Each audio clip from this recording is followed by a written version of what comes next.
The 3rd century after Christ was a time of chaos for Rome, and the empire that had once stretched across vast continents began to shatter. When Emperor Severus Alexander was murdered in the year 235, the fragile balance of Roman leadership collapsed. Instability crept through the corridors of power, and what was once a united and commanding state began to crack apart. These cracks widened over the years, splitting Rome's lands into 2, 3, and sometimes 4 different realms.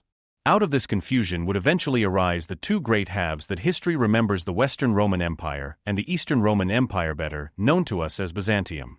While the western portion staggered into decline during the 4th and early 5th centuries, the eastern half remained stable and even prosperous. Constantinople, with its wealth and strong defenses, stood firm as the old heart of Rome in the west faltered. By the dawn of the 6th century, the Western Roman Empire had collapsed entirely, leaving only Byzantium as the last living heir of Rome's once unmatched dominion. Naturally, a question burned in the minds of rulers and subjects alike. Would the Byzantines attempt to reclaim the fallen half of their empire? Would they bring back the glory of Rome in the West? At first, the answer was no. The Eastern emperors had their hands full with Persians on the frontier and troubles of their own. But when Justinian I ascended to the throne in 527, everything changed. Justinian was not a ruler who would be content with what was left to him. History would remember him as Justinian the Great not only for his ambitious building projects, such as the Hagia Sophia, but for his determination to restore the empire. He called this vision renovatio imperii, the restoration of the empire. His dream was not limited to words, he intended to act. The first target of his ambitions was North Africa. In the year 530, the Vandal kingdom still held sway there. Once a strong ally of Byzantium, King Hilderic had been overthrown and imprisoned by his own cousin Gelimer, who was driven by greed for power. Hilderic called for help, and Justinian seized upon the opportunity. By 533, he had dispatched one of his most brilliant commanders, a man who would become legendary in military history, Belisarius. With only 15,000 men, Belisarius sailed across the Mediterranean to strike at the Vandals. The invasion was a stunning success. The Vandals never expected such a bold strike, and they were utterly unprepared for the ferocity of Belisarius and his disciplined soldiers. Carthage, the proud capital of the Vandals, fell with astonishing speed. Gelimer tried to rally resistance, but his armies were routed time after time, and in the spring of the following year he surrendered. Even the islands of Corsica and Sardinia soon returned to Roman control. Flushed with triumph, Justinian set his sights further west.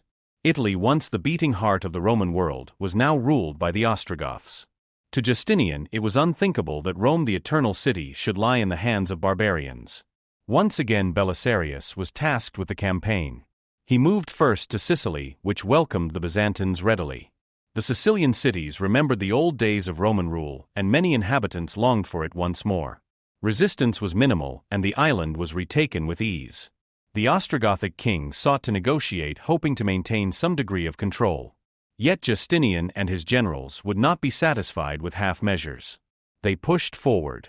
While Belisarius pressed deeper into Italy, the general Mundus struck at Dalmatia, though his success was short-lived and he died in the effort.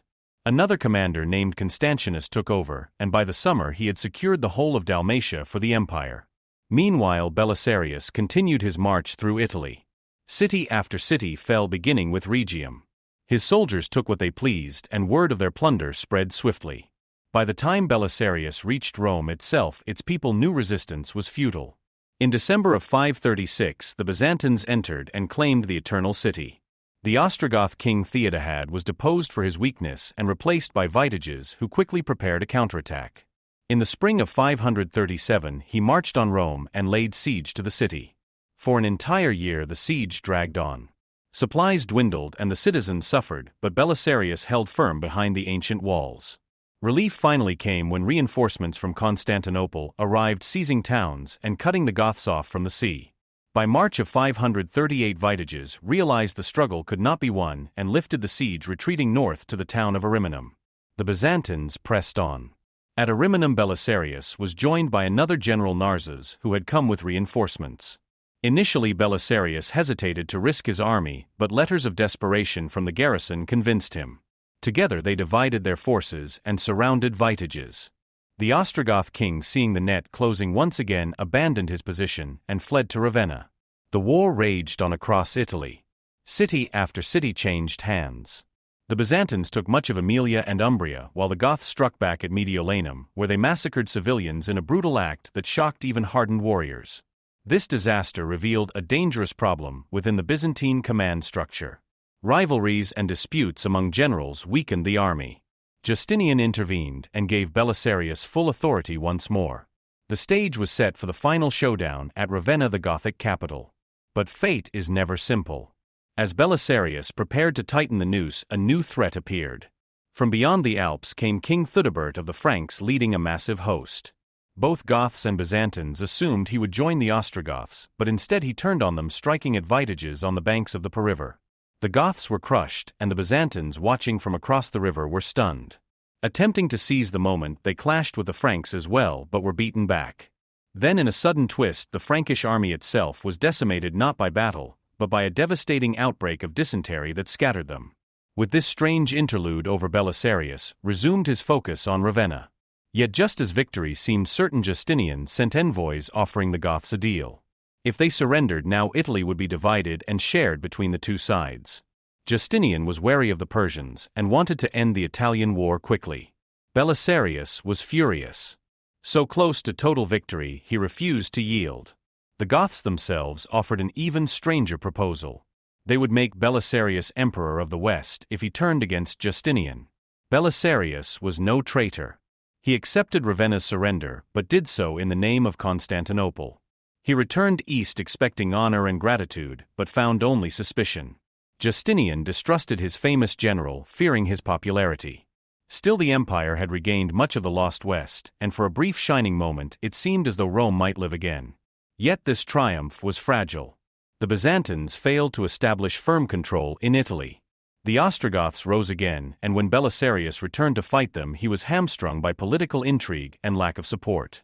The struggle dragged on for decades, and though the Byzantines ultimately defeated the Goths by the 550s, the war had drained them terribly. Historians often call it a Pyrrhic victory, one that cost so much it might as well have been defeat. Soon after, the Lombards swept into Italy and tore away much of what Justinian had won.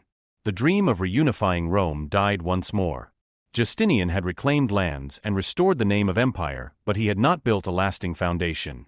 The West would never again be truly Roman, and the East, though it survived for centuries longer, became its own world distinct from the empire it once claimed to renew. Thus the story of Justinian and Belisarius is one of brilliance and tragedy. It shows the might of Roman arms still present in the 6th century and the vision of rulers who longed for the past. But it also shows the limits of ambition in the face of overextension, endless enemies, and human pride. The eternal city had been retaken, but its glory was fleeting. In the end, the Empire of Rome lived only in memory, and in the stones of Constantinople, where Byzantium stood until its own fall nearly 1,000 years later.